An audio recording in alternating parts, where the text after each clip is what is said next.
Yes, good afternoon, good evening from wherever you're watching us from. Welcome today on Uganda Crossroads. It's another weekend of the year.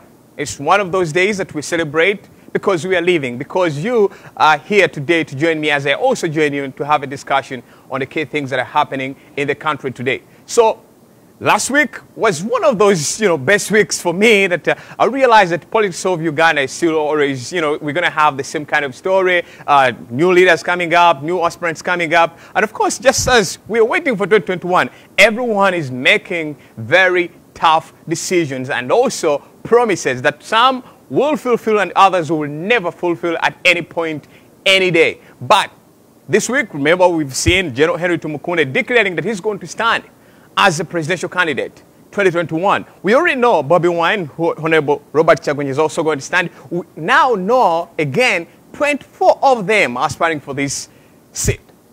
Now, the question is, who is the best? You and I will continue discussing until the last day that these people get into that office. Probably we know at least Museveni or Kyagulanyi or anybody. But that's not the end of the story. Other generals in the army are also complaining about the government. As the public is complaining, the generals are complaining, everyone is complaining. But those who are celebrating, so you cannot say that the game is just one coin or the one side of the coin. You have to look into all sides to see what happens. So today I'm joined with a very huge team, and everyone is going to give us their perspective into what they are saying or what they hope will happen in 2021 or even before then. So I'm joined by a very great team, 4 gentlemen. Oh, three men and 1 lady. So guys, I want to thank you for joining me today. I want to thank you, Ed, Jumba, Richard Myombia, Dennis Senyawa, and of course, intentionally, I would say, I want to thank you, Sarah. Did you have a nice week? I did. All right, so before I bring you in, to our viewers everywhere from whichever part of the world you're watching us from, please, today give us your comments, your suggestions. We're going to talk about a couple of things, from General Tumukunde's situation to Mohamed Seglinya, whether the bribe was right as he was standing against other members of the opposition or not. And of course, other stories from Bobiwine and Muhoozi, how they're fighting against each other. So I want to thank you so much. Guys, this has been a very interesting week for me politically. I wasn't mad. I was just happy. Of course, somehow I was disappointed by some of you in your position, but I should say everything was okay. So let me start with Dennis. Dennis, did you have a nice week? The last time we were here, you had a very tough week because of what was going on in your party, but this week, was it good? This week is, I guess it's worse. Literally, it's not a happy week for me because, one, we lost in the speakership, leadership position at KCCA. Right. And there was also a lot of controversy in that regards. We believe we had been played by the NRM in this effect.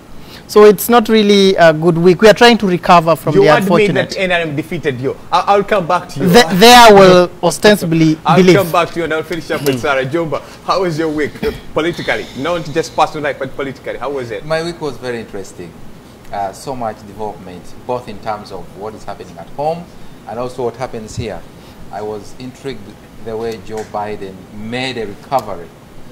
Someone who he rose from the dead politically to be the flag bearer of democracy now. He might be, but in politics, a week is an eternity. All right. So we don't know what may happen between now and then, but I'm happy now. Richard, anything interesting that you had this week? Politically, not your personal life. No.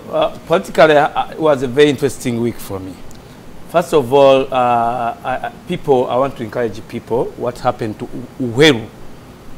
That Uweru, the man who is to call himself a giant, that he has so this, what they call the Holy Spirit movement, that God is talking to him for a purpose in Uganda. I was so surprised that he's mad, which was so good to us as the opposition. When I get time, I will explain to you.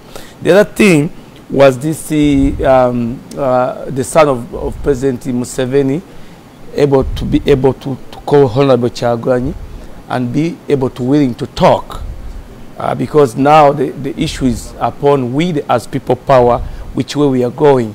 Do we go into direct talks or we should go the international way. That was very interesting. All right, so we shall talk about it we later. shall bring it up. Sarah, you look so good. How was your week? Did you have any problems? No. You didn't have any problems. How was your week politically? Amazing. A lot, definitely politically, a lot is happening in Uganda. And intriguing, very interesting insights for us to be here and sit here and discuss. And I think I'm ready to break it down. All right, thank you. So, you know, I'm going to start with the Dennis. For one reason, you mentioned about the KCCA. You lost the vote. Everyone was expecting probably Doreen Nyanjula to become the first speaker of that council, but things don't turn out the way you expected. Where did you go wrong? Thank you, viewers, wherever you're watching us from. I do not want to say that we really lost, but this losing was not in good faith. Apparently, we have come to notice that the NRM is now using its tricks to make sure that the opposition is weakened totally. Even if it meant by them uniting with the contestant who happened to be from the opposition side, because the opposition now has so many blocks. There is People Power, there is FDC, there is DP, there is PP, there are so many. So they are willing to give any amount of money to that person so that that person can buy the voters in that context. When they give money, it's not direct. Money is given either in the night, then it is distributed to whosoever is going to vote. And I'm telling you, the voters are very vulnerable. They are gullible people. Anything can change their mind. Be it 1,000, as we saw Segirinya. I bet if that was much money, it was 5,000. Segirinya was dishing out. So at this point, people are gullible. They need to eat, and they are not caring who is coming to lead them. They are not looking at the future. They are looking at the 4 feet of their legs, just there. Whatever they can find, that's what they'll consume. Tomorrow after tomorrow or week after week, they are not scared about that. So that is the problem we are facing. Burhan conniving with, what is his name, Kawalia, to be the deputy speaker. In good faith, it would be okay. In other words, you're confirming that NRM... I am confirming that. Because you did not win as FDC, yes, though everybody was expecting you guys to win. Even the Secretary General went ahead and congratulated the winner. You know, and I've been in debates with several people online. Others call me and they're telling me, no, for us NRM, we are generous. We give where possible so that the winner comes to be ours. In my constituency, as I talk now, they are trying to persuade my opposition people. They want to buy them. You know, they want to give them money so that I am voted out. Okay, first in primaries. Once these people are given money, they are going to dish it to the electorates in our constituency so that I don't win the primary. I'm already aware about this, and they have called me, and I'm aware people are telling me, hey, do you know what is going on? I'm like, I don't know. But literally, I know the things. NRM is playing its dirty game, and he has started so hard. All right, Dennis, I will come back to you to ask you about your chances of winning that vote. But I have a greater chance of winning the vote, and I'm assuring you. To the lady next to you, Sarah. Sarah, 2 things we know about this vote that happened within KCCA. One, Segirinya got 1 vote. NRM won the deputy position, and People Power won the speakership, which was a very great move. Now, the first question is, to you, Segirinya has been very influential on social media. One would say that he has a number of people who could convince these other councillors within the KCCA to vote for him. That did not happen. Is social media lying to these politicians in Uganda? No, definitely. Social media is not bad, and it has helped so many people understand and participate in the politics of the country, whether on their phones or get to know what is happening. I believe if you do a survey and find out how many people knew about what was happening or that took everything for granted, you're going to find a huge number. But definitely social media has helped. But I think Segirinya failing, partly, myself, I'm going to attribute it to his... I'm going to attribute it to the drama that has been in his life for the last few months. There was a drama with some lady in Sweden, And that's that was really serious, because sometimes people want one thing people forget: when someone wants to bring you down, especially your political careers, the biggest political careers that have been affected have not been affected by anyone else. They've been affected by women. So that alone, you know, it played out in the media. I saw it all over TV. I saw it everywhere. So that was not really good on his image, especially a public figure who is going into an elective position like for speaker. And you continue. First of all, I'll bring in these two guys to talk about it. But what we saw was Segirinnya bribing someone because he needed to buy that vote. And I'm wondering whether you guys in opposition is now a new trend that you're now buying votes to be elected as leaders. What does that represent? You see, what was funny was I was trying to look at that video. I watched it a number of times and I wanted to see if was the money dashed out after or before, or was he giving? I totally, if it was before, then it was so bad, because even the guy he gave money never voted for him.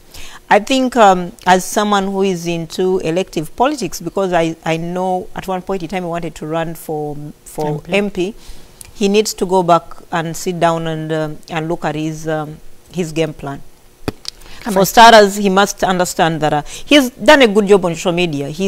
But also he needs to do a lot of work on ground, or maybe he underestimated, because sometimes people who are so much on social media underestimate and think because they are known on social media, then they are known everywhere, which is not the truth. Or maybe he did not engage these, because sometimes sometimes I look at, or people look at Segirinnya more of a comedian than a politician. And that could have affected him as well, because sometimes he jokes too much. That's what I would say. So that could have affected him also, and also the scandals he's been involved in. But I think he still has time. You know, people fail. And the one vote, that should be something that he should sit back and evaluate himself and say. Because, and again, what I don't understand, Segirinnya was standing on the people power ticket, and there was another people power.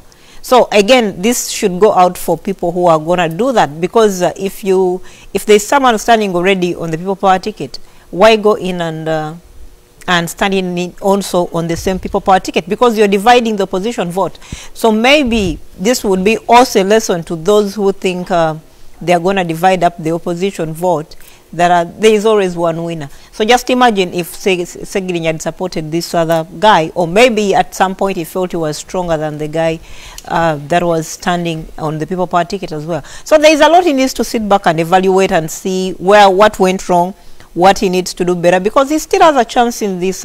He's one of the guys, he has the zeal, he is always fighting, you know, he's not the type who gives up easily. So he has a better chance, but he needs to go back on the drawing board. I wanted to chip in, just give me 1 minute. Sure. I'm chipping in because the councillors, a few of if not all, are educated, but we also have to look at the education part of this. Being a speaker, you need to be very articulate. You should have read some books and able to. That Segirinnya is not he wasn't. So that is why the councillors could not vote him in, because being a speaker, you have to be able to lead officially. You have to be educated. You have to be able to know how to change views in here and there. But if you are not educated, it becomes hard. I request him to go back and do the MPship, because he can be at the back there, at the back bench.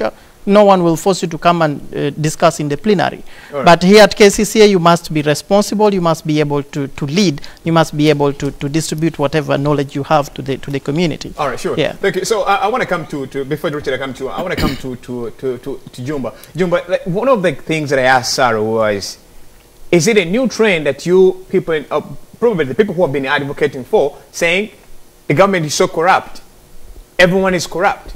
Now that we're seeing members of opposition who are so, one may quote me right, talkative about these issues, bribing others to be voted for as speakers, what does that represent on the side of the opposition, Ed? The way I can tackle that question, first of all, the clip that has been running on social media doesn't speak much about either Segirinnya or what he was trying to do. But it speaks much, because when you look at his eye gestures, technically he was guilty. You could clearly tell that he was guilty of what he was doing. The way his hands were moving. I wish my producers had a video today to show the public. But the way his hands were moving, you could clearly tell that he is bribing somebody to vote for him. What does that represent to the opposition? I still go back to the same clip. If a jury is given that clip to convict Sejirinya, it would not, because you did not see him saying that I'm bribing you or I'm giving you this. It could have been money for transport. It could have been money, it could have been a cheat, a note on something, maybe exactly. a discussion. So that's not enough to really wrap up Sejirinya into this corruption. One other thing, Sejirinya is not an official in the opposition. He has no official position in the opposition. So when he's fighting just like any other Ugandan. Number 3, corruption in Uganda affects everyone, even within the opposition. So that is bound to happen. People are bound to be corrupt in the opposition, but that cannot stop us from fighting this fight of liberating our country. So to me, that's how I look at it. Now, on the issue of that KCC speakership election, I still have a problem that until the law that established the Capital City Authority is revisited, they won't do much in the city and about the city as long as that law still disempowers them and gives the power to the executive director. So I still have a problem with that. That even much as we elect these speakers, we have the mayor, we have the councillors, as long as the power of the purse is in the hands of the executive director, as long as the president still micromanages the city through the Minister of Kampala and the executive director, I'm telling you, we have a long way to go. That's my take on that. That's your take. Richard, you saw how the events were wrapping up. And first of all, secondly, I'm so concerned about him because he's one of those vocal personnel in opposition. But we saw him arguing that there was a lot of corruption, there was a lot of bribery, there was a lot of struggles that were taking place within this election. But what does that mean to you? Especially, he is a member of the People Power Organization. And one, he argues that some of the People Power members were also part of this ruckus that stood against him to get one vote. Okay, let me tell you. I was born in Uganda and I was born in Kampala. In 1965, I don't hide my years. This is my land.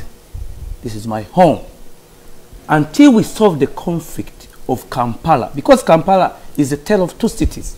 It's the city, right from the Lancaster Conference, it's the city of Buganda and it's the city of the capital. Even in 1966, between Mutesa, that's how it became. All the massacres that have happened in Uganda is between the city. So we have to solve that thing. Let me go forward with because Sejirinya is a comrade to me. He's a good friend of mine. We even talk. But let me tell you, I cannot reduce myself from fighting for the whole country and for peace, a lasting peace, then fighting for a chair for the speaker. Let me give you Kampala.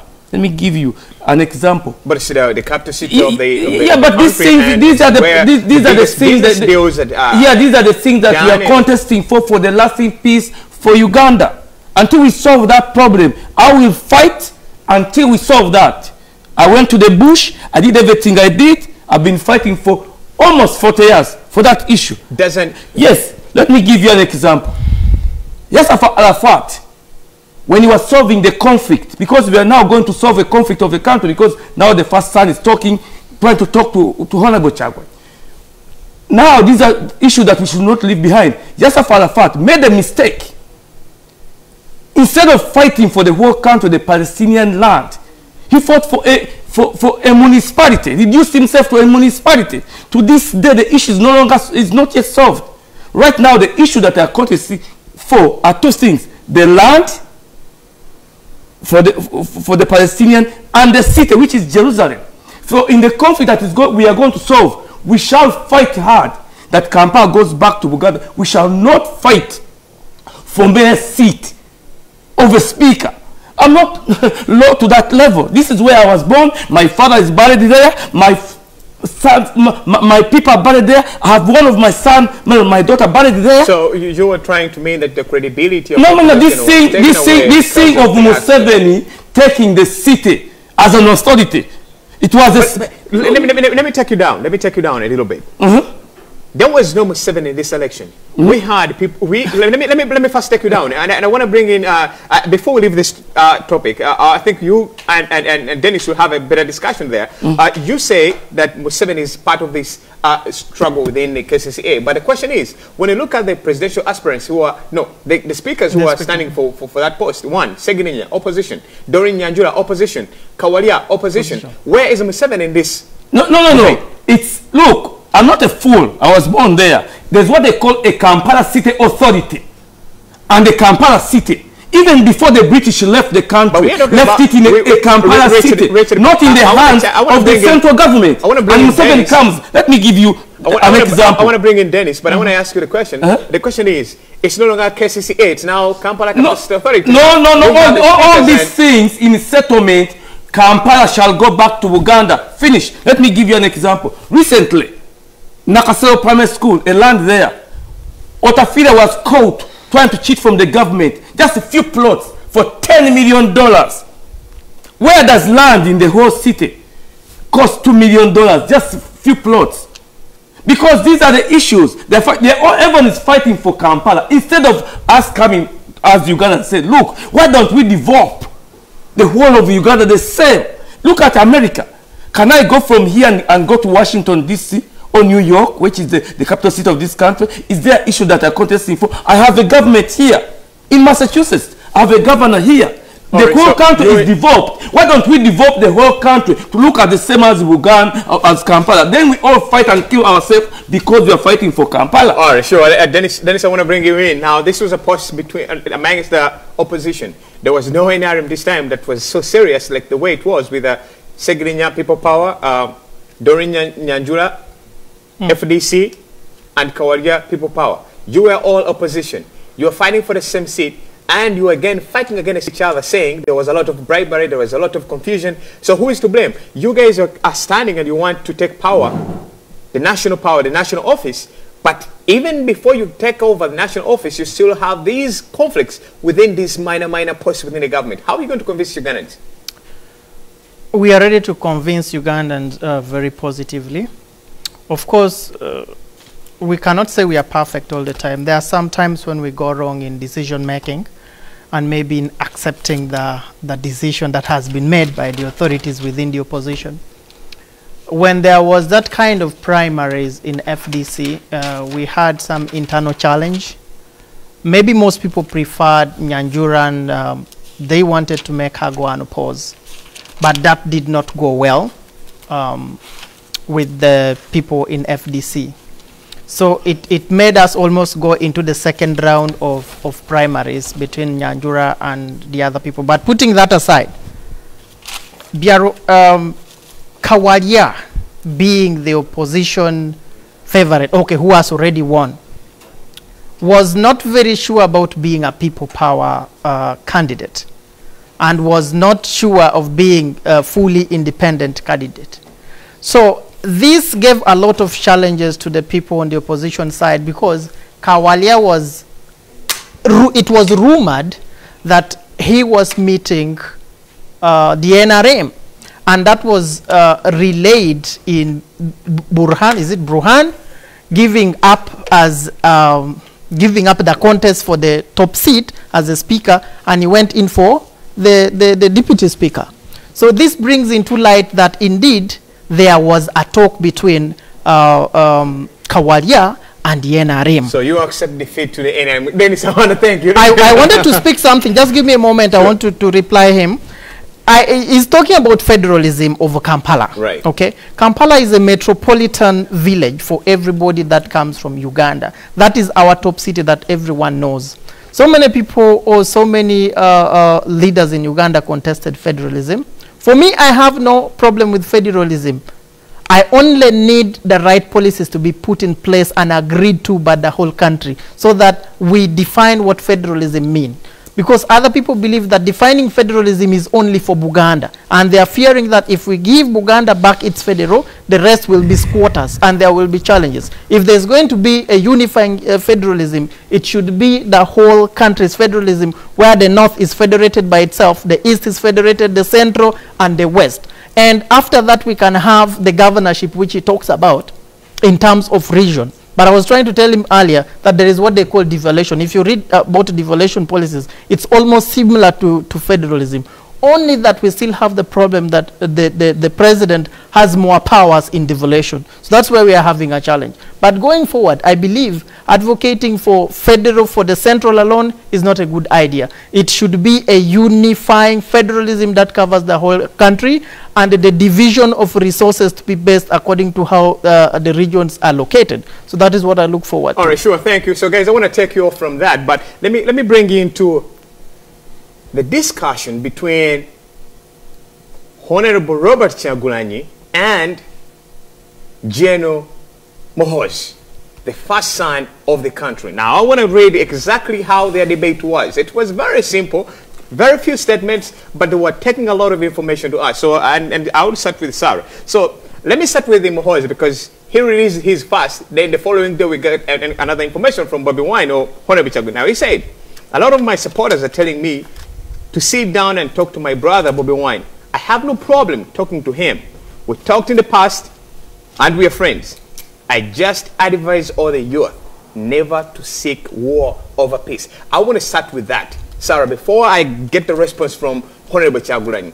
First of all, General Muhoozi knows that he has supporters. Does that mean that probably what we've always heard as rumors that maybe the Muhoozi project will be the presidential candidate? What's your take? Definitely. He's, you know, when your father is president, you at some point you become delusional that maybe at one point in time you're going to replace him. And definitely there have been some opportunities. I've seen T-shirts, Muhoozi project. I think they've given him wings to think that he's big enough to take on a country like Uganda. Or his military position makes him assume, because coming from a military background where they think they can just sweep power and take it over just like his father did. Maybe that's why he has the audacity to say that he has supporters.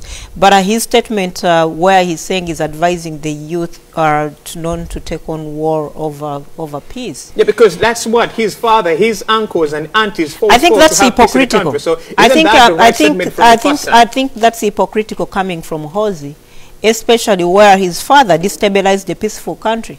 Uganda was not at war when Museveni went to the bush. Uganda was peaceful, but there were issues that the country had, of which they could have been solved not with the war. How many Ugandans lost their lives in the war? So many Ugandans in Wero, in Masaka, in different parts of the country. People lost their lives. So it is hypocritical, knowing him very well, that his father waged a war on Obote when there was no need for a war. His issue was they had rigged an election. Dr. Besigye, there are a number of times Museveni has rigged the elections, and there are a number of times Dr. Besigye has won. Twice Dr. Besigye has won the presidential vote, but he has not gone to the bush. He could have opted for that. Let me cut you short. 4 times he has complained that his votes were rigged. 2 times you say that he won elections. Yes. So let's go on. Yeah, but Dr. Besigye, if he wanted to behave like Museveni, he would have opted to go to the bush and fight. But he didn't do that. He wanted to use all the constitutional, means and laws and exploit everything possible, to address this issue minus shedding blood and causing so many Ugandans lose their lives. So if Museveni did not even take he did not take a judicial address of what had happened, because his issue was that the election was stolen, then Muhoozi does not have any moral authority to start telling Ugandans to choose over peace and war. But at the same time, when you look at the current situation of how things are happening, with Ugandans being brutalized, Ugandans being killed day and night, you've seen people being knocked down, you've seen people being incarcerated for over things they've not done. We see what is happening in Uganda right now. And over there, as the period Museveni has been in power, of how so many people have lost their lives, I think basically they are at war with Ugandans. I do not know, because if Museveni, if peace was really on the minds of Museveni and Muhoozi, there is no reason why they are stopping people from contesting against President Museveni. They do not love peace, because if it was a peaceful, because every time And if you look at what is happening right now with Honorable Kyagulanyi, he's trying all the level best to use all the peaceful means of seeing that we get change in Uganda. He has gone through court, even when court does not work. He went to KCCA, he went to Electoral Commission a number of times we saw, and it is tossing him between police and Electoral Commission. He's doing every simple thing a peaceful person would do, not to cause harm to Ugandans. But if we look at who knocked down Rita, it wasn't Bobiwine, it wasn't any other, it was the police. Who shot down Cheyune, it was the police. So it is very clear that Museveni and his government have waged war on Ugandans, even when they've chosen to be peaceful. Just imagine if the people who were in the day when Cheyune was shot, there were definitely a number of people. What if they had ganged up and killed the police officer, all the police officers who were in that area, you know, after killing one of them? So I think he's being hypocritical, or he has, I'm told he wasn't a very bright student. He studied with someone I know. So maybe he's confusing those statements, because it's easy to write things you do not understand and you can't explain. Because if you're telling the youth to choose war, to choose peace over war, when you are at war with the same people who are very peaceful, because if only they give a chance. I've not seen any moment or any gathering Bobiwine has been on where the young people, the youth are charged. No, right. It doesn't happen. Every time people are trying to gather and be together, it is the police, the army, SFC that comes in and brutalizes these people. All right, sorry, I want to bring in Eddie. Eddie, two things that I have to understand here. First of all, General Muhoozi did not criticize anything, but he said, we need to talk. Oh, he said people are asking him to talk to him and to talk to Bobiwine, and he said he's okay to talk with him because they've been friends and they're still friends. Now, let me read for you, before you come in, how Bobiwine responded.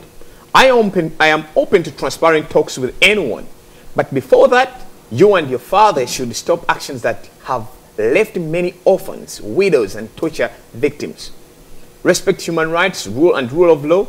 Only free men can negotiate. Remove the boot off my neck and I will have a voice to speak with you. Now, first of all, the first question I'd ask you is Bobiwine saying that Muhoozi as an individual is responsible for the problems that are going on in the country, the killings and all that? Is he confirming that, or is he just attacking him? No.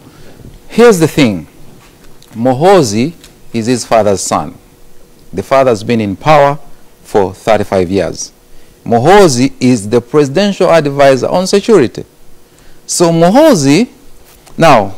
And the SFC is led by Muhoozi. Muhoozi recruited the entire SFC. When he started his career in the army, he started as an LDU at Kasenyi.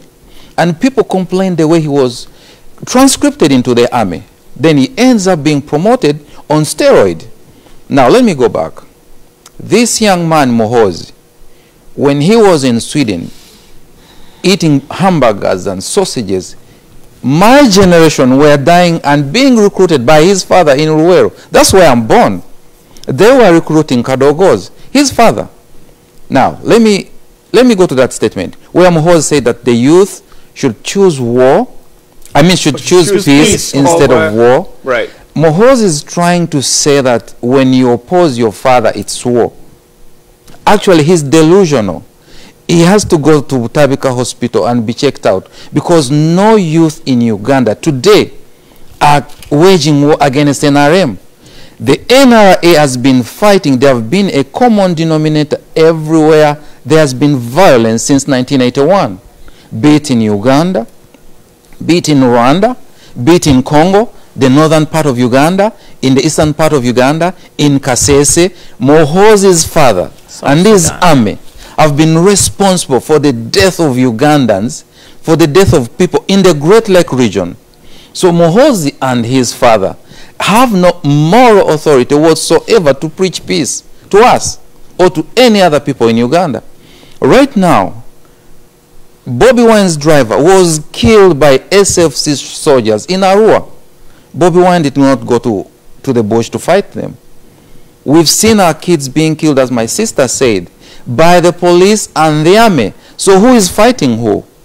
So when Muhoozi stands up today and tells people, oh, Bobiwine, I mean... Yeah, because they're friends. We, you know... They were. The statement was, put it this they way. were. They were. Let me put it this way, They my brother. were friends. Today, Bobiwine is on a different trajectory than Muhoozi. Muhoozi is in the status quo. It works for him. It doesn't work for the people like Bobiwine and me and other Ugandans. Now, the problem of Uganda is not Bobiwine. Therefore, talking to Bobiwine is not a solution today. Yeah. Muhoozi should instead talk to his father and find a way to peacefully allow transition in Uganda. So talking to Bobiwine, that's nonsensical. Sorry to use that kind of language today. Because what they are trying to do, in one of the vernaculars I come from, they call it akamanyiro.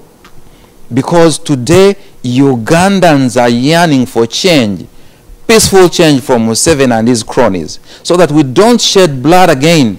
It's the reason people power and the opposition and the FDC are using peaceful means to push for change. All right, so Muhoozi is just a president. I'm going to leave it open, then I'll come in. You know when I clip in, let me just throw in something from what Dumba said.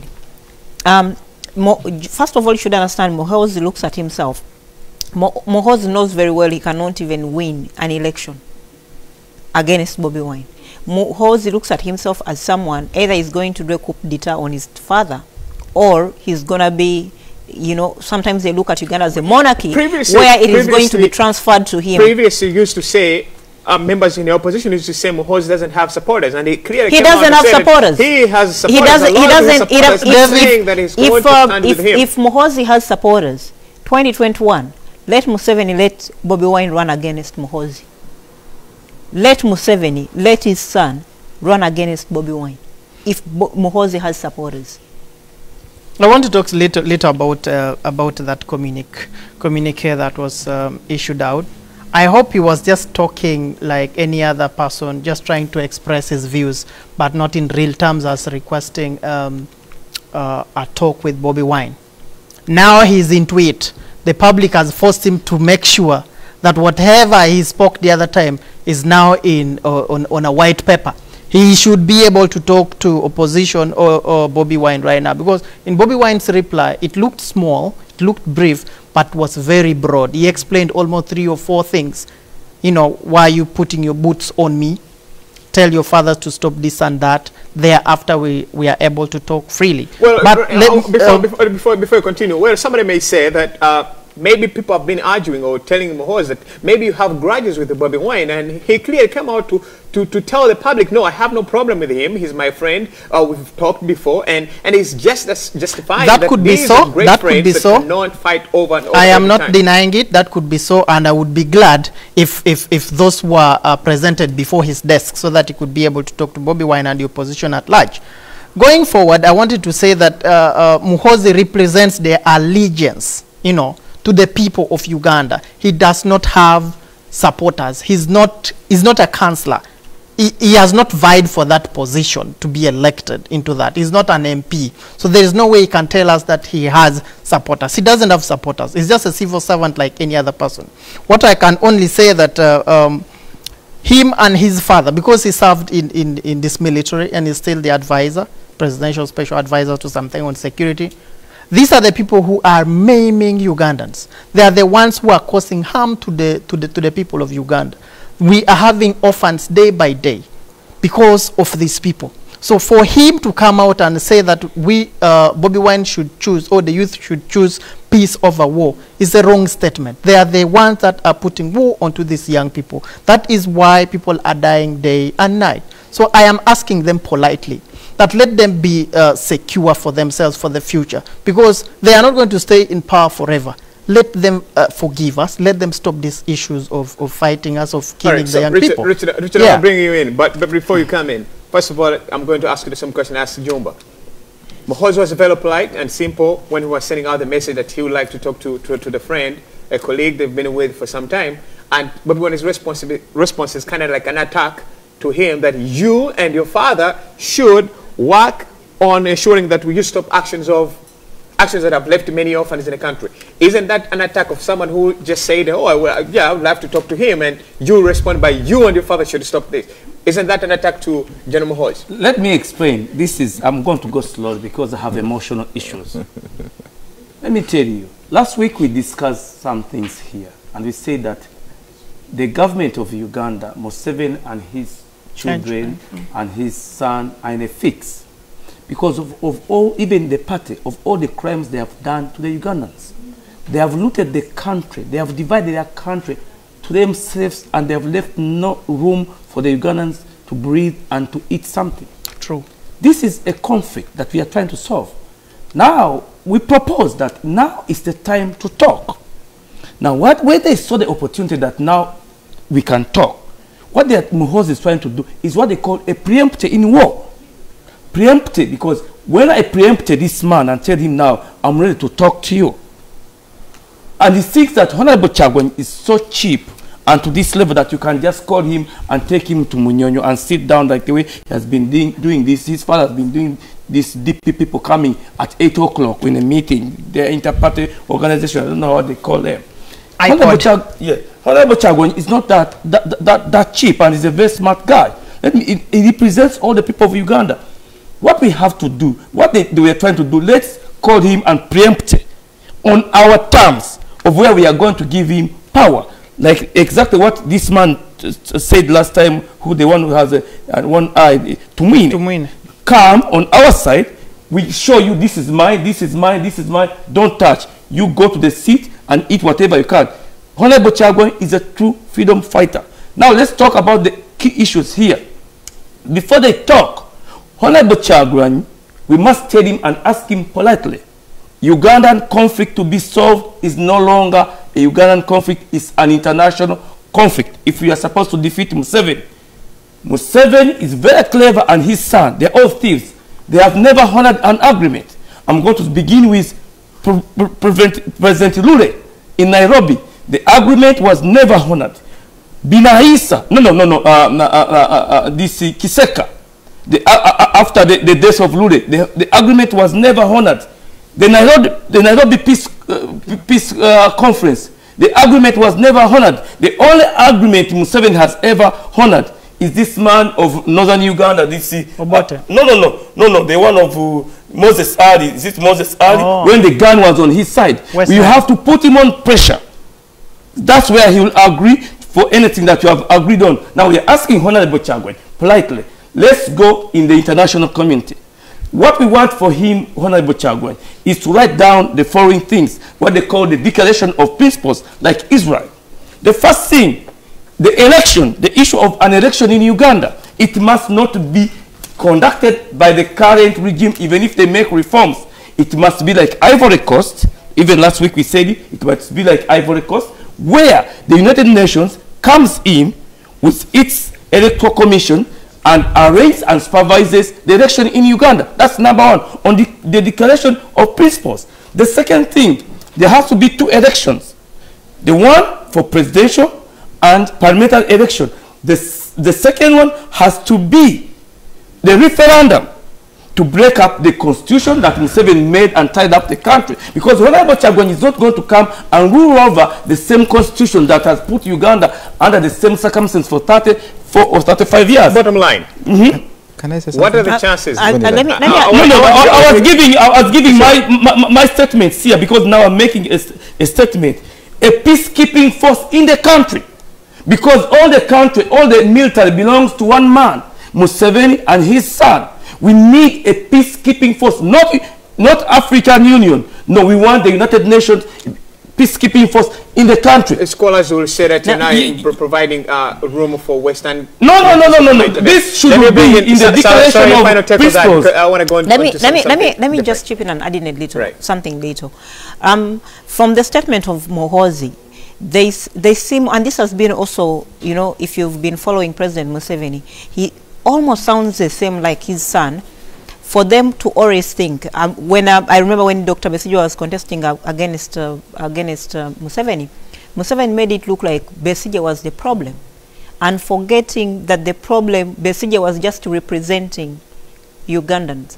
Right now, for Muhoozi to want to meet Museveni, to meet Bobiwine, they need to find a very huge place that can seat 45 million people. Because Bobiwine is just a representation of so many Ugandans who are desperate for change. For you to start making such statements, you're trying to make it look like if Bobiwine can sit with you, then the rest of Ugandans are okay. It is completely wrong. Because Bobiwine is just one person, that is one vote. And Bobiwine, maybe he's leading the People Power Revolution, but at the same time, he knows. Bobiwine wouldn't have had this zeal and energy to move forward and move on if he did not know that there are so many desperate Ugandans who really want change. So Muhoozi, if you want this meeting, they should find a huge place that is going to seat every Ugandan that is so desperate for change. Because he needs to hear. He doesn't need to hear for only Chagula. He's not the only oppressed. No. Right. There are so many that are oppressed. Let me finish up with Alright, so I'm going to give you a chance to air out. Another thing, the contest issue here, the land that they have grabbed has to be on the declaration of principles. We have to recover all the land they have stolen. The oil belongs to Museveni and his family. We have to recover all this. And the people that made up Uganda, there are people that made up Uganda, the political parties, the religious leaders, the cultural leaders have to come on table, and we have to get a neutral country like Norway, and there has to be a guarantor. The United Nations must be involved. There's a reason why. Wait. There has to be a guarantor, and it has to be the U.S. Secretary of State as the guarantor for Museveni, Honorable Chagwan, to sit down in a neutral country. Then we can talk. All right. So, Ed. The way I'm looking at this stuff is a little different. My brother is proposing things that we can work towards or we can work for. But before we get to that, before we cross that bridge, we still have a problem, which is Museveni and his regime right now. And the way I'm looking at this stuff is we want to go into an election that can help us propel change or push these people out of power through an election. Now, you may ask me, is the election going to be legit? Is it going to be arranged properly? Yes, we know that the problems of elections in Africa. But this is what I'm saying as I conclude. Ugandans have reached what we call a critical mass, whereby we can mobilize, organize, and encourage Ugandans en masse to push the regime out of power through an election. And if they tamper with this election, then the consequences that will come out of this will be upon them. So that's what I'm saying. There is enough Ugandans today who can go to vote and create a critical mass and tilt the balance and remove power and remove Museveni from power without shedding blood. Now, when Muhoozi makes a statement like that, to talk to a friend, a colleague they've been with for some time, and somebody reacts saying, you need to talk to your dad. This is where I'm coming. Bobiwine is not the problem. Talking to Bobiwine cannot solve the issues of Uganda, because the issues of Uganda are bigger than Bobiwine and Muhoozi. Exactly. So he must engage the entire country. Now, the homework that I give Muhoozi is to go to his father and tell them, Daddy, we've been in this chair for 35 years. It is time we arrange a smooth transition without taking Uganda back into war. So that's the only homework I can give Muhoozi. All right, sure. So guys, I want to take you off from that debate, but let's look at now the key issue of the politics in the country, where we have close to 22 presidential aspirants. Now, these are very strong men and women, but of course, majority of them are men. We know Bobiwine has already declared. We know Elton John Mabidi has already declared. We know President Museveni and the NRM, they have somehow already declared. We know almost everyone has already declared to stand. 22 candidates. They are fighting for one seat. We know that at one point they will zero down to around like 7 or 10 or 15, which is very good. But let's look at the last presidential aspirant, General Henry Tumukunde. That's where our debate is going to stand to be. First of all, one, he said he's willing to educate, to help Bobiwine know all the ins and outs of becoming a president. That's number one. He has never been president, so he should not be the one to help him with that. Number two, he's going to stand. And he knows he has been working for the government for quite some time. He was arrested. He's been a victim of this government before. So, Dennis, I want to bring you in. Yeah. What does it mean for General Henry Tumukunde to come at such a time where we've been, maybe many Ugandans have been thinking, oh, it's going to be a race between Kyagulanyi Ssentamu and Yoweri Kaguta Museveni. Now we have a new kid on the block. What does it mean? General Tumukunde is a Ugandan like any other person, and he can vie for any position in this country. But he first tried to express his interests for Lord Mayorship of Kampala. We actually made the first announcement. Yes, so has he now found that the Lord Mayorship position is much tougher than the presidency one? So he's going for the presidential position? So I see some of the things as a joke. If it is not a play movie infested by the NRM, then it should be something different.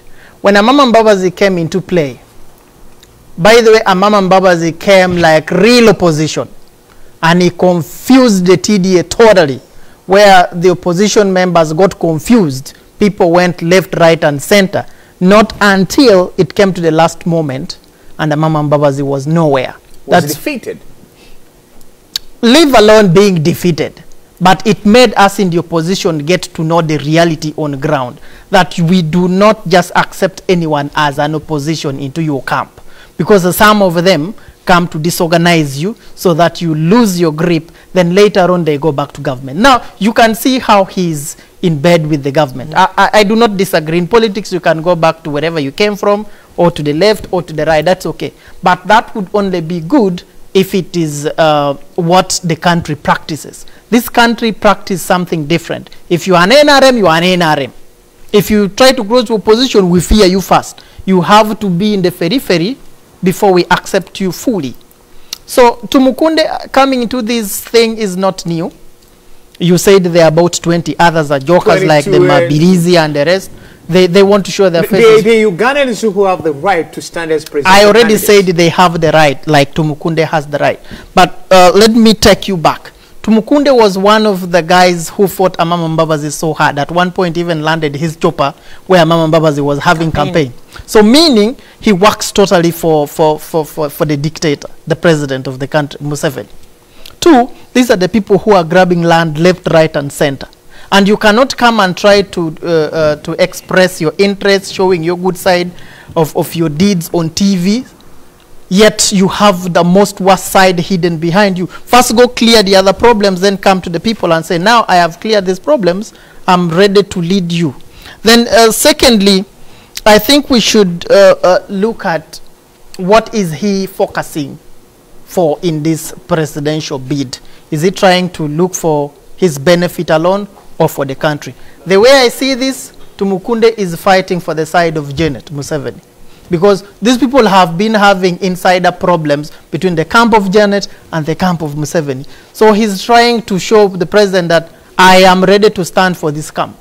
But so he has talked about the same position before in the early 2000s. So does that he's now coming officially to declare? You see, in the army, if you are unfortunate and some things go wrong, let's say you do a little bit of corruption within your office, of course you will be held by the authorities, not the president. Not until the president comes later and pardons you, but the authorities will first try to handle you that why have you done this wrong. Those are the reasons why he went to prison. It wasn't President Museveni that took him to prison, but it was the authorities within the UPDF rank. All right. So some of the things are the things that probably make him feel alienated and is trying to make something or contest so that Museveni is annoyed. By the way, if you contest in Uganda as a president, you are knowing the person of President Museveni, that he believes is his position and no one should contest it. Now you can see how the Ofonopondos are talking. Ofonopondo said he's going to bring all the dirty games Tumukunde has been playing, all the malice Tumukunde has been doing. So you know what this is. It's either a play game against the opposition or he's trying his luck. Wait after 2 or 3 months. Sure. He will be normal. Sorry, before you step in, I would like to phrase a question to you. First of all, General Tumukunde has been a very powerful guy within the politics of the country. Now, he comes in to say, I am willing to educate your candidate. But before you talk about that, when he was doing his interview recently, he mentioned something that was very interesting. One, he knows where his camp that are willing to vote for him are. One, he mentioned about the Muslim community and the people of Karamoja.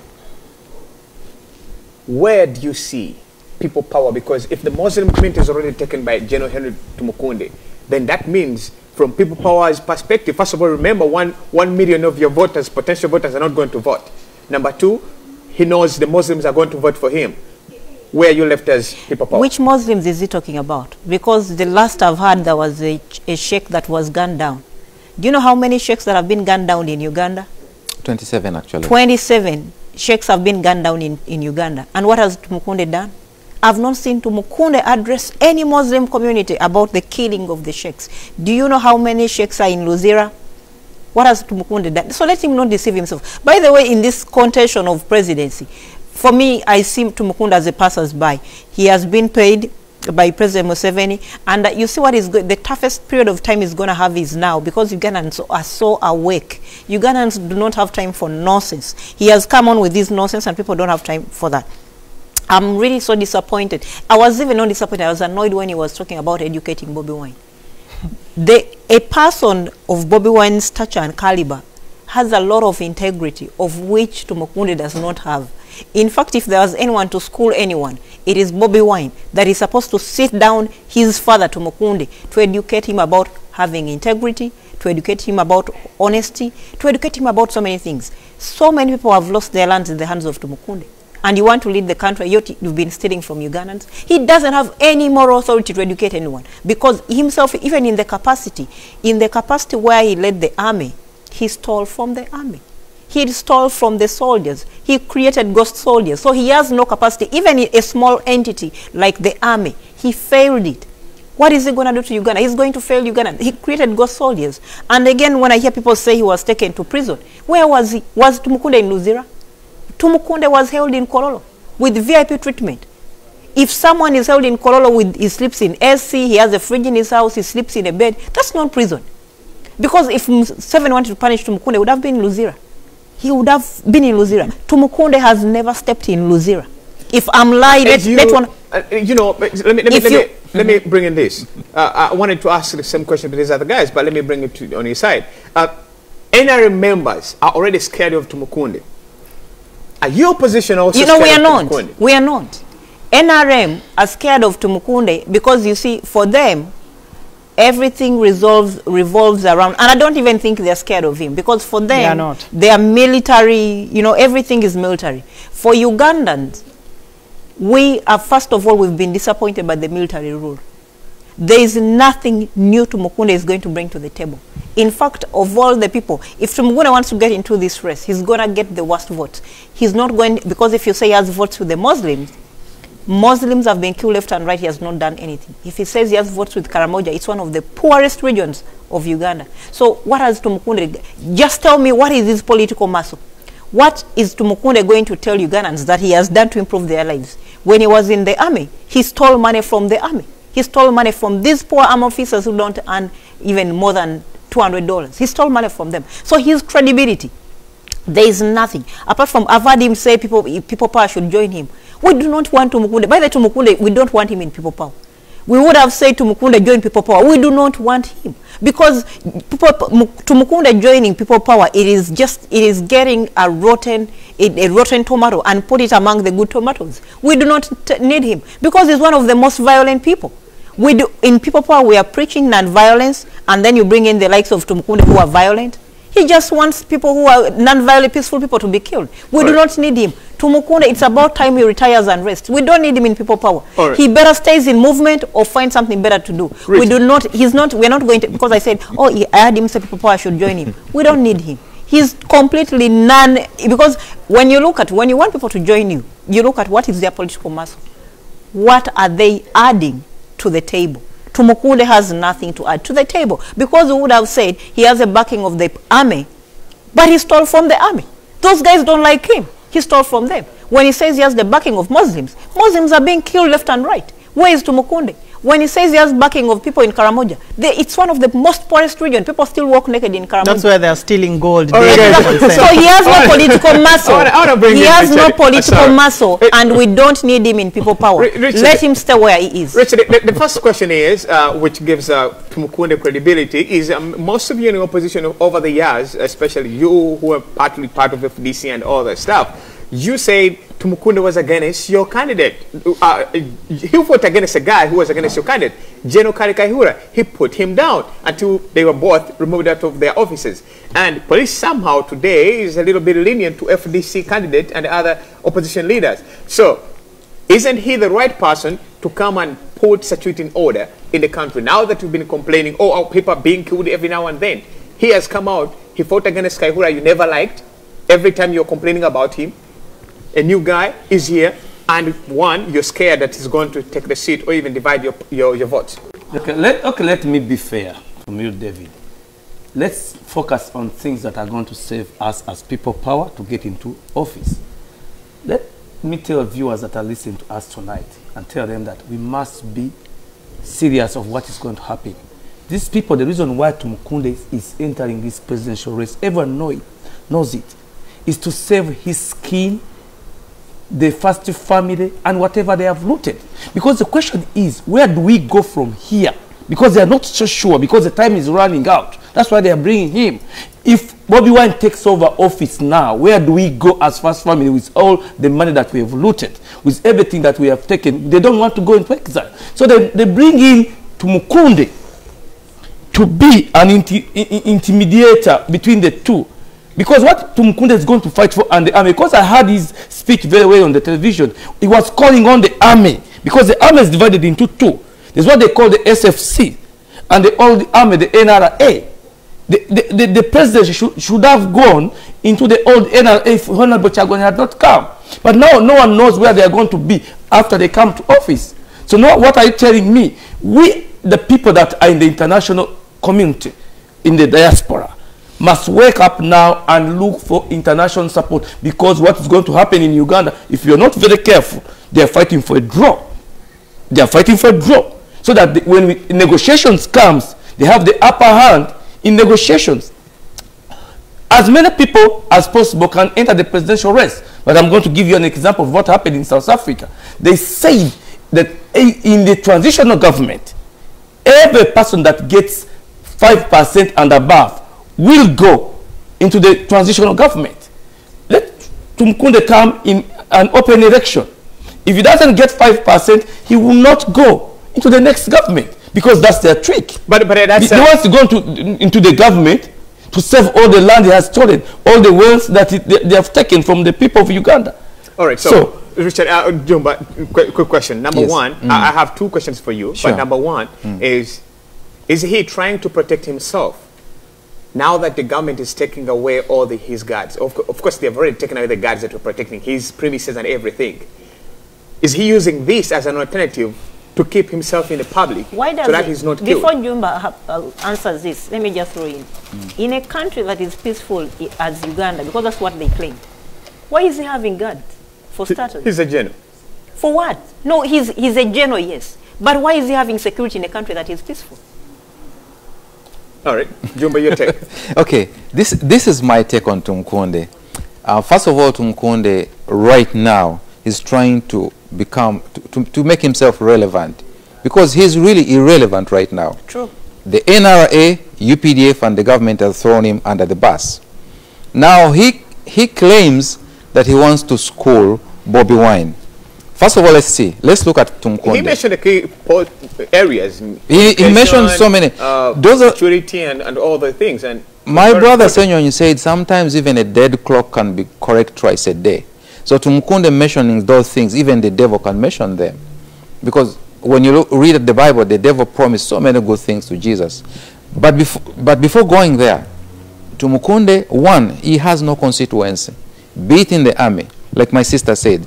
He's still in the army. He has the Muslim community, as according to his research, he has the people of Karamoja, according to his research. So he's already best, and he knows that once he enters into these elections, he has the potential of winning these votes.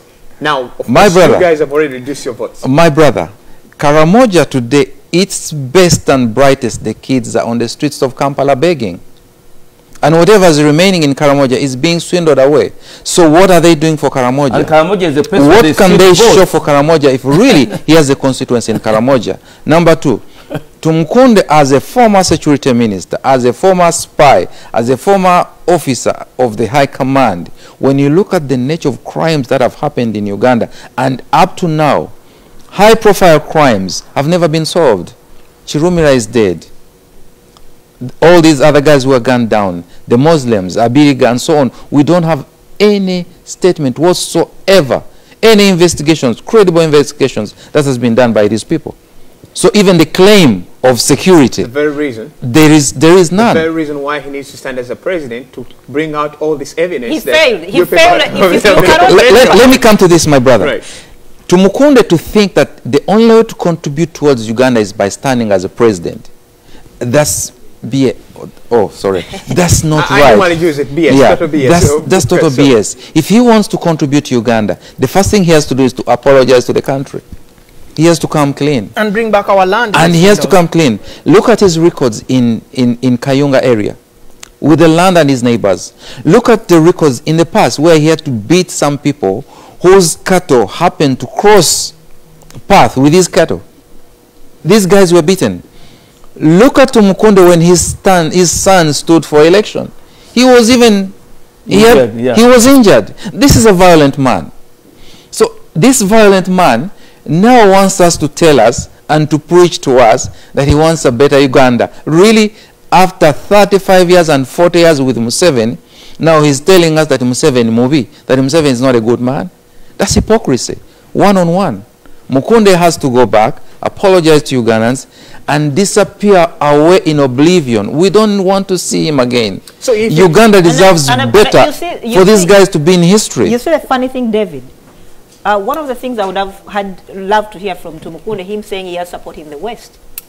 He has no support. He cannot even affirm that he has support in the area where he was born or where he comes from. So for you to go as far as Karamoja, and for you to again find the Muslims that have been brutalized, and you're not a Muslim, and you're not even a Muslim, to say they have your support, and you move away because Chagulanyi will tell you he has computer votes. No, let me say this. Chagulanyi will say, I have support of Chandondo East. That's his base, because I won by over 80%. He will say that. What is the stand? What is the base of Tumukunde, who has never contested in any elective consultations position? in the city, in Kampala area, and he realized that the Muslim community supports him so much because he fought for their freedom, he fought for their rights. And right now, the most hurting things to the Muslims, so many of their leaders have been killed. And him being the minister, he was once in charge of security. He has not, in fact, he should apologize. If he said that, he needs to sit down and apologize to Muslims for mocking them. Their leaders have been gunned down. Some of them are still in Luzira. And for a person to say he has the Muslim support, yet he has done nothing to some of their leaders that have been gunned down, then he's a joker. And let him first go and get support in the area where he was born. Let him go to Western Uganda. If he has enough support from there, then he can jump on and go to Karamoja and go into the... And I've been reading a comment here where someone said, oh, we may need him in people power. We do not need people who are already being dented. People power is a non-violent group. You know how many people, we've seen scandals of him chasing people off land. We don't believe that in people power. We believe people should own land, people should have their land. We've had him chasing people off land. We've had him brutalizing people. We've had him stealing money from soldiers. We don't believe, for the principles of people power, we do not want him in people power because he has no in addition. He's going to come with all his, he's already rotten.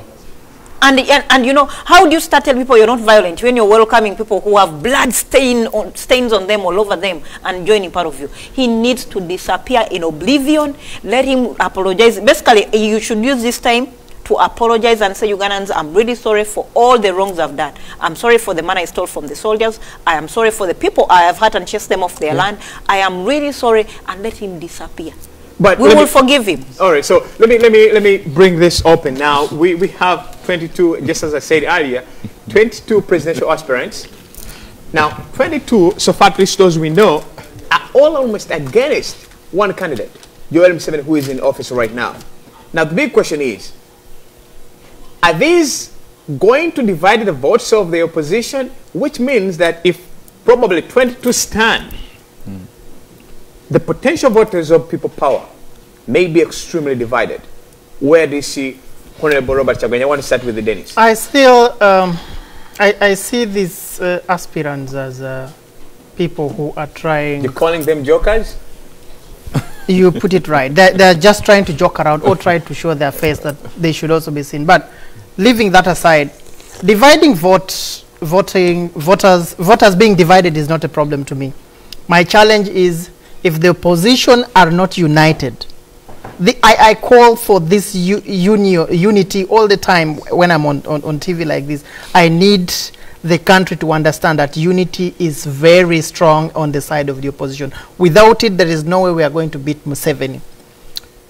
I know FDC, DP, and now People Power are stronger united if they do that. But actually, before you finish up, they are not showing us any signs of uniting. We're just probably 8 to 10 months away to elections, and they're just still procrastinating that they're going to sit down and bring together all efforts to just get one candidate. Now, 22 presidential aspirants, how are they going to bring all these 22 to convince Ugandans, potential voters, at a critical moment like this, to stand and get one candidate? What I know is I've been in politics for some time now. Making a coalition is not done like a year early. Because once you do it earlier than expected, your team is going to be disgruntled and they will divide them within 5 months after you have arranged.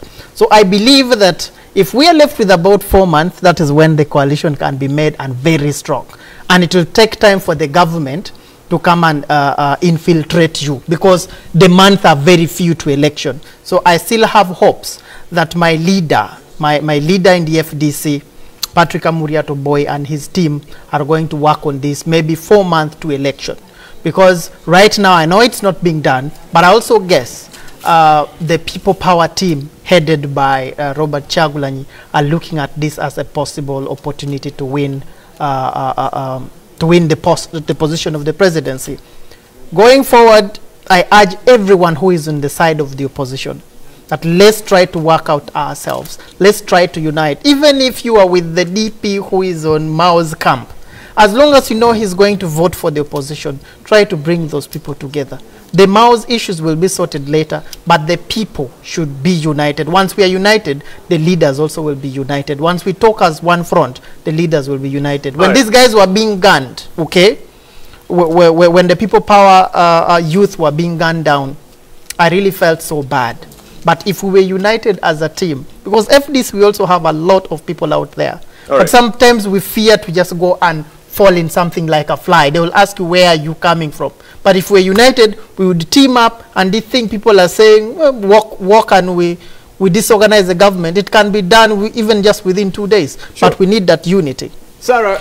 I don't want even to pay more attention. Literally, I saw that list and I've not even looked at it. The only names, when I see such lists of coming out, the only name I was only interested in is, I know there's Bobiwine is going to stand, Museveni is going to stand. That's where my focus and energy is. The rest are irrelevant.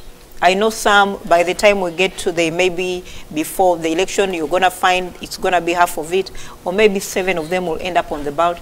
But those are, maybe their families will vote for them, whatever. But they're not, because we are in a space and time where Ugandans know exactly what they want.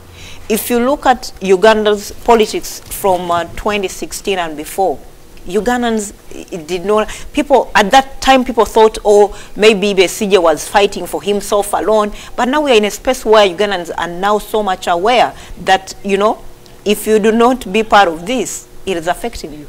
You're not doing this for Bobiwine. You're not helping Bobiwine. In fact, he's helping you.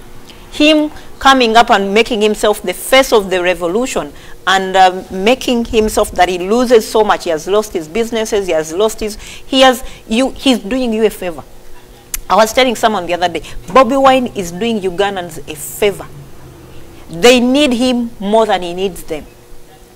Because not so many people are strong enough, have the energy, the zeal to fight a dictator And because, first of all, they'll cut off your arms and legs. You're going to operate in an environment where you're poor, where they'll take out everything, your businesses. You've seen what they've done to him left and right. He's a musician.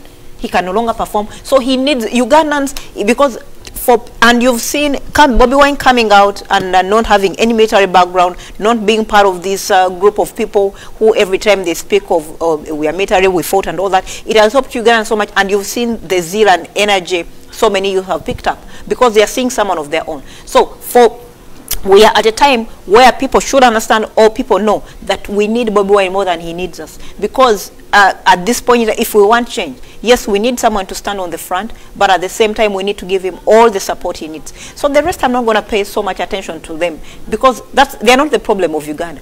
Our biggest problem of Uganda is President Museveni. And he's the person we need to unseat. I know some of them are looking for the 5 minutes of fame, and in between the rest, they will come out, they will fall off. You know, some of them, I can just wake up tomorrow and you see my name on that list. If I wake up, because I have all the qualifications. And of course, because we don't even see any lady there, so you would be yes, great. There's a lady already there. I have all the qualifications. I have all the qualifications that requires me to stand for presidency. So I could have my name in there, and it doesn't mean anything. So I don't want us even to pay more attention to the 24, because those are not our problems. Our problem right now, our biggest focus is Museveni, and our biggest concentration right now as Ugandans is to give as much support to Bobiwine as we can, because he needs us. He needs us more than we need him. All right, sure. So, Richard, your final take on the issue of... For me, what I'm saying is this. This is now us that are in the diaspora. Between now, up to the election day, if it's there, the conflict in Uganda is going to escalate. Like it or not, because we can see what is happening on the ground. And the international community... But they have done, before you bring the international, they've done a great job by stopping all your consultations that People Power had programmed. Right now, we don't hear no more about People Power consultations in the media or anywhere. So, yeah, but are they successful? But the small consultation that has been done in diaspora, we need, as we people in the diaspora, even Honorable Chagwan, to come up and lay big numbers. We need to come and start debating this policy, whatever is there on the table. We have to debate on behalf, because we are Ugandan, we have to debate on behalf of the people of Uganda that are in prison in Uganda, so that the policies that we make will be pushed to them after we have voted for them here. That's the way forward. And we have to rally the international community. This war, I've been saying all along, the votes are going to be won in Uganda. But the presidency is going to be got from the international community. The international community are going to help us, because if Museveni refuses, we shall apply sanctions. We shall make sure that no oil drop leaves the country to go out. We shall cripple their finances. We shall make sure that no investor goes, and every investor that is there leaves the country. So all these things, we need the international community to help us. Sure. We in the diaspora have to come and do more. All right. Ed, your final take. You see the politics of the country, and almost every other discussion here, we are seeing that every day that passes, the opposition is continuing to divide itself.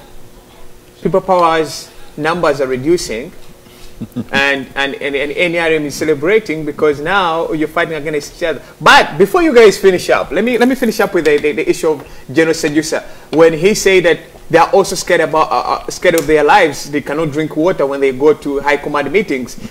You know, Jumba wanted to finish up with that. I'll bring in Sarah, and you guys will give your final take, and I'll finish up the show. So what does it mean? First of all, the generals are scared of their lives. What does it mean to the rest of Ugandans? Of course, if they are scared of their lives, it's because they created the environment which is making them scared of their lives. Because people never used to live like that. Even I'm old enough to remember when Amin was driving. Sometimes Amin would drive in a Jeep. I was in primary school, very like primary 1, primary 2. Amin would drive in a Jeep by himself. So presidents would go somewhere and they would eat. They would eat with the general public. But now they cannot, because they created this environment. We've seen people that have died mysteriously. When you look at Mayombo, he died mysteriously. When you look at Nyakarima, he dies on a plane mysteriously. When you look at people that have died mysteriously, others have been shot. Then you ask yourself, who is safe? They have created a monster. Now the monster is turning against them. Now, when I leave that apart, let me put that aside. when I look at the issue of the opposition, people are saying that the opposition is divided. But you have to look at it in two pieces. One, the Ugandans are not divided about taking Museveni out of power. Now, the people you call their leaders are the people that are confused. And that's the reason I'm saying Ugandans should ignore these selfish leaders who are not coming together and look for the candidate that they really know would propel them and push them to victory. Right. Because when you look at people like Betty Kamya, he was at one point a leader in the opposition. He crossed over, he went back to NRA. When you look at someone like Lubaramira Ruranga, you know him, Major. He crossed and went back. Because NRM offers best results than what opposition no, can. That's, no, this is where I'm coming. Right, guys, this is where I'm coming. I'm concluding. Right. I know we're running out of time. What I'm trying to say is this. Ignore these selfish leaders. The people of Uganda in the opposition are united. These leaders, some of them are selfish. They are not going to stop change from happening. All right, sure. So, Sarah, I want to finish up with you because you were the last person when I was starting the show to introduce yourself. But that's first question I want to ask you is, we are now seeing all the generals coming out against the regime. They're saying we're tired of this. We have seen most of these things. We've been part of them. And you, the public, are not welcoming them. So aren't you risking yourselves as the public if the generals are saying we want to take out the government? Instead of supporting them, you're standing against them. What if they go back? They can as well go back. I think Ugandans have come to a place where their nose is bleeding. They've been pushed so much to the wall. Especially, we've seen most of these generals are flip-floppers. We've seen, it's not the first time Tumukunde has wanted to stand against President Museveni. This is not the first time. You've seen most of them, they're flip-floppers. Where they're here, the moment tomorrow they're given comfort, they go back. So, but the greatest insight I had from the statement of Sejusa, it is enough to tell you that we are in a most difficult place as a country. If the generals who sit on the high command do not even trust what is around them, yet they are the holders of the gun, then something. I think, one thing I learned is I think we are fearing these people. We are fearing the unknown, but there's nothing to get scared of. All right, guys. Because what I see, if the generals, one of the things he mentioned, that if they go for a meeting in the high command and you find water on the table, make sure you have water in your own jacket so that you represent on the table. He said when you find samosas on the table, make sure you came with your own samosas so that you replace what is on the table. So it is already rotten from the top that there is no trust from the high command. And I'm talking of the high command where the president sits. Anyone is not safe. Anyone who is not safe, you fear even shaking hands with someone because someone could be carrying poison in their hands. What does it tell you? That from the top, it is us at the bottom. Us at the bottom have been fearing the top so much, and maybe thinking because of they have the guns, then they own the whole, they are the Jesus, Omega, and Alpha. But if you hear such statements, don't take them lightly. They are trying to tell you, such statements are trying to tell you that the top we are fearing, they are more disgruntled. They are more untrustworthy. They don't even believe in themselves more than us. I think it's about time we believe more in that change is coming and we can do it, and we don't, whether the generals, because if one of the things we must understand, some of these generals, we've had them come out, but they do not have an army behind them. Because what have they done? The generals themselves, instead of the time they had in the army, instead of doing good, they stole from the same people they were leading. To an extent, if Tumukunde had the power, I'm telling you, if Tumukunde came out, and we know Tumukunde, if Uganda has 100,000 soldiers, and we know 50,000 soldiers are behind Tumukunde, we would have been saying, yes, we need Tumukunde. But Tumukunde, apart from his family and the wife, he has no, he has no even 10 army guys behind him, because he's been doing wrong in the army. All right, sure. So I think we need to be pay more attention to what they're saying, and know the people we are fearing fear us more. Bobiwine always says that statement, that the people we are fearing fear us more than we know. But because they wear uniforms, we look at whatever they're wearing and carry the gun and think they're more powerful, and we should fear them. But they fear us more because they're living a life of fear and terror that they don't even trust their own environments themselves. All right, sure. Guys, I want to thank you so much, and I want to thank all our viewers for the tremendous job that you do by being with us on the show and always liking and sharing and comments. We always receive them. We use them within the show. It's very hard at times for me to mention names because you're very many all over the world, and I appreciate you. But here is my closing take. And these are the things that we've been looking at over time.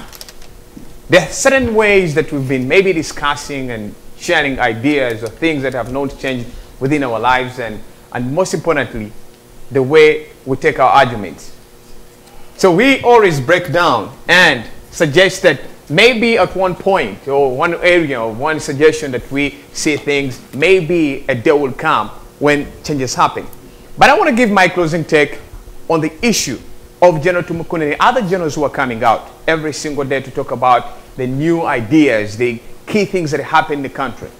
Well, they also want to agree that politics is always just a change of things. It's just a change of ideas. It's just a change of, talking about the different notions and a different way of seeing things. Now, when the generals come out, we should respect them. We should agree that they're tired of the government. But time will tell if these generals are just lying to Ugandans. Time will tell. We have seen Tumukunde, we have seen the seducers. Then, rest in peace, General Vidal. These were part of the colleagues, these were part of the team that came to rescue the country. But guess what? They disappointed many Ugandans. And now, we are looking at time will tell whether if General Tumukunde, whatever he's saying is true. Time will tell. Remember, you can deceive people all the time, or some of the people all the time. But you cannot deceive all the people all the time. Have a good week. I'll see you next weekend. And guys, I want to thank you for joining me again. Ed, Richard, Sarah, Dennis. See you next week. And to all viewers, have a great week.